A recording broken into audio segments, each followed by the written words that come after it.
Alright, so the last two chapters of Kaiju number 8 have been absolute fire.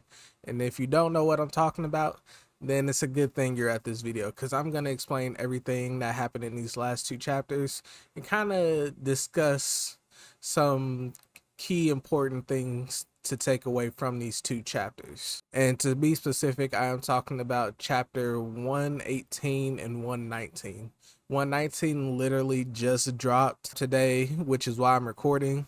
I wanted to do chapter 18, but since chapter 19 dropped, I'm doing a double feature. But now that that's out the way, let's get into the chapter breakdown, starting with chapter 118. So chapter 118 opens up with the newly formed worm kaiju narrating to Kafka that in the beginning we could do nothing. We were nothing but insects because we were powerless, or something to that effect. And then we see Kafka still with blood and tears running down his eyes, and he comes face to face with the worm kaiju of the present, who is heavily injured from the attack from May. And we see that the worm kaiju isn't really talking to Kafka, but kind of just muttering this one phrase over and over again: the shame. The samurai, which seems to be some type of vestige within the worm kaiju, begins to tell Kafka about the great catastrophe that happened so long ago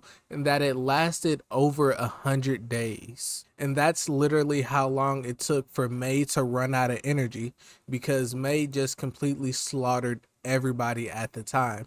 There was nobody or nothing that could stop May and its destruction. And the samurai continues telling that he used his own heart as a core and combined his heart along with the grudges of all his fallen comrades around the battlefield, and with the core and that hatred basically mixing together in the ley lines, it gave birth to what we know as the worm kaiju. But now that the core has been destroyed, which we seen a couple of chapters ago when Kafka was fighting against Kaiju number 9 and finally defeated him, May emerged and destroyed Kafka's kaiju core, and that is what led to this situation now. But then we see the samurai remove his mask, and it seems to be an ancestor of Kafka, as he looks exactly like him. But the samurai tells him that he is nothing more than a twisted image of what's left from a 400-year-old grudge. But Kafka can continue to fight, but if he wants to do so, he must turn his own heart into a new core, which will strip him of his humanity,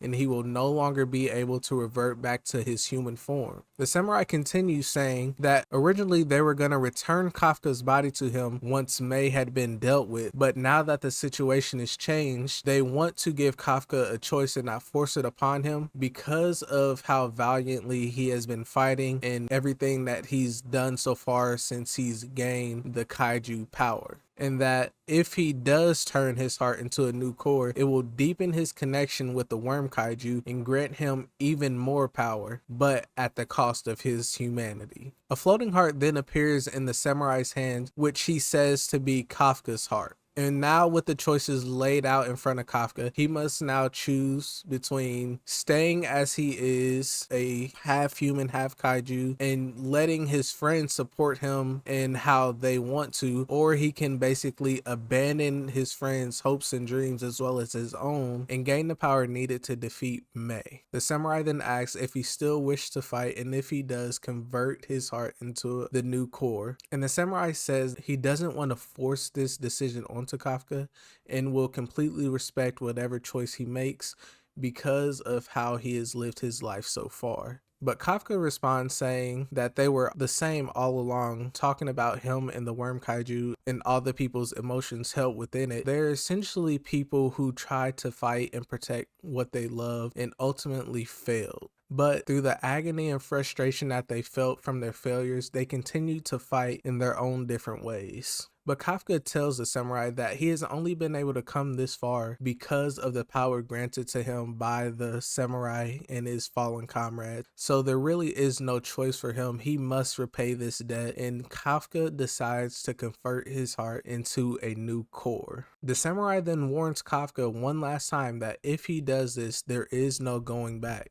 But Kafka is set on continuing the fight and takes his heart and converts it into a new core, thus beginning to transform himself and merge himself with the worm Kaiju. So now that Kafka has transformed his heart into a new core, he begins to merge with the worm Kaiju and feels all the agony and frustration of the 400-year-old grudge held within it, and isn't sure if he's gonna be able to basically maintain his own consciousness, or at least this is what the samurai is thinking. But Kafka is able to maintain his consciousness and tells the samurai that it is time to fight. And then we cut back to the battlefield with Mina standing by Kafka's body, trying to give him aid, but she really hasn't seen any signs of life. But as she is examining Kafka's body, she sees a small twitch and she radios into HQ asking them to check for any vital signs from Kaiju number 8, aka Kafka. But they say it's a negative. They still are getting no vitals or signs of reactivation of Kafka's Kaiju core. But Mina isn't so convinced that Kafka is truly gone, because she remembers that during his fight against the Captain Commander, when Kafka lost consciousness, he reverted back to his human form. But all this time has passed and Kafka is still within his Kaiju form, which must signify something, meaning he may still be in there fighting to regain control of his body and revive himself. We then see a huge explosion behind Mina, and it is Narume and Hoshina fighting against Mei in Kaiju number 9's body, and we get a report from HQ saying that their combat power is significantly dropping. And up until now, they've barely been able to keep up with Mei's movements and attacks. And Hoshina notes that if it wasn't for Narume in weapon number 1, he would not be in as good a shape as he is, because Narume is using number 1's retinas to read the signals coming from Mei. He is able to basically dodge, deflect, or divert any serious attack that Mei throws at them, which has been keeping Hoshina safe and in tip-top shape outside of his increasing fatigue. And that is why the key to winning the battle is definitely going to be number 1's retinas. HQ then gets a data update from number 1's weapons, and they see that Mei doesn't just have one signal coming from it. It has tens or hundreds of them coming from its singular body, which should be confusing Narume and making it impossible for him to read its movements and find an effective way to attack. But Narume, being the genius that he is able to slip through the attacks and land a significant blow against Mei. Narume then yells to Hoshina that if he wants to damage Mei, he's going to need more power. But Hoshina knows this, as he is very familiar with close combat and is acutely aware of the situation that they're in. And with so much limited time before they both overheat, Hoshina loads up for one last attack, it being his most powerful Form 7, the 12-layered strike. But right as Hoshina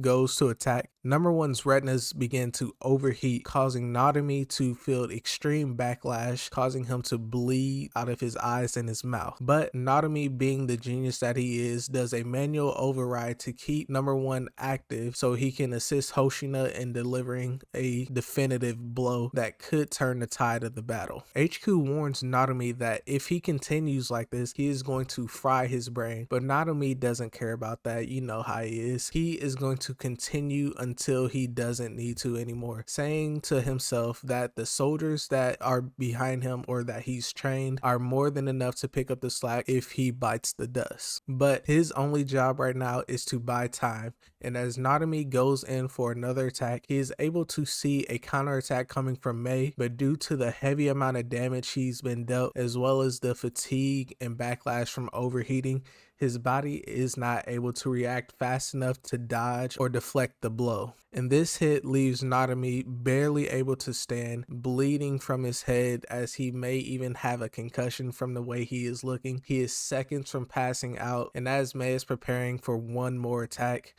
we see Kafka appear out of nowhere and land a devastating body shot. And the chapter ends with Naruto saying, "Show me the skills that you have, Kafka Hibano." So now that we're done with the chapter breakdown, let's really get into what's gonna happen to Kafka, because that is the big one. So one, Kafka is now a full kaiju, but we don't know what that means for his mental state, whether he is still conscious within there or if he really has full control. This means that while Kafka may be goal driven in fighting against May, after May is done, or if Kafka is able to completely take out May, what happens after that? Will he lose his mind and turn against the Japanese Defense Force, or will he be able to maintain his consciousness but have to continue living on as a kaiju? I personally think there is going to be a combination of the two, where Kafka, after he defeats May, which is really a given if you follow shonen, it's gonna happen. He's gonna be able to defeat May, although it's gonna be a very close battle. He is going to be struggling to maintain his consciousness and not turn against the Japanese Defense Force, and he may even go on a short rampage like he did when he was being tested by the Captain Commander. Also, I do not think that they're gonna leave Reno out of this final battle after Kafka is making this huge sacrifice. So Reno has to show up somewhere within this battle to aid Kafka.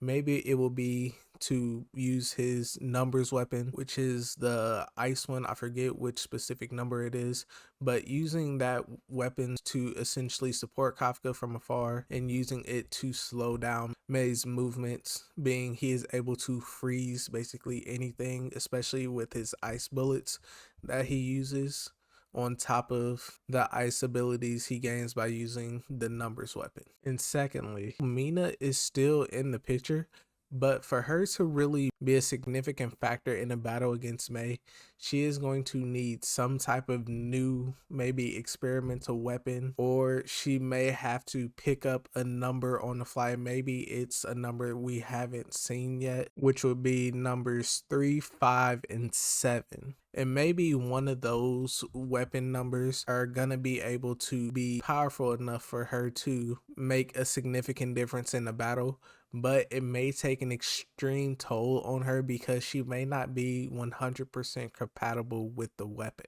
But going forward, it looks like we're getting into what may be the final battle for Kaiju number 8, because after this, I really don't see where the story could continue, being as May is literally the strongest Kaiju in history. But let me know what you think down in the comments, and if you made it to the end of the video, I thank you for watching.